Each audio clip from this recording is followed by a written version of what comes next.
एक गज़ल दे कुछ शेर ने कि पलकां दी उस ठंडी छां विच सानू बहना पैंदा है। पलकां दी उस ठंडी छां विच सानू बहना पैंदा है। मजबूरी ए वेख के ओनू शेर भी कहना पैंदा है। ते दुनिया तो जद पागलपन दा सानू महना पैंदा है। दुनिया तो जद पागलपन दा सानू महना पैंदा है।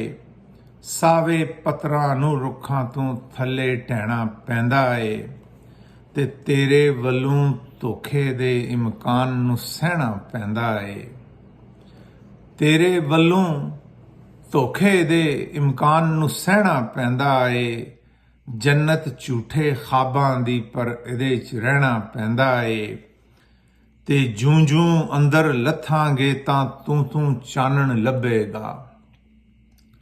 जूं जूं अंदर लथांगे तां तूं चानण लभेगा।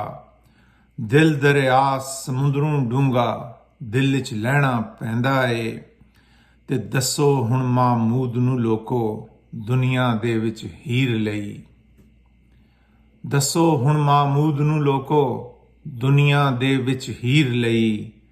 ਕੰਨ 'ਚ ਮੁੰਦਰਾਂ ਪੈਰ ਤੇ ਮੰਨਤ ਹੱਥ 'ਚ ਗਹਿਣਾ ਪੈਂਦਾ ਏ। ਪਲਕਾਂ ਦੀ ਉਸ ਠੰਡੀ ਛਾਂ 'ਚ ਸਾਨੂੰ ਬਹਿਣਾ ਪੈਂਦਾ ਏ। ਮਜਬੂਰੀ ਏ ਵੇਖ ਕੇ ਉਹਨੂੰ ਸ਼ੇਰ ਵੀ ਕਹਿਣਾ ਪੈਂਦਾ ਏ।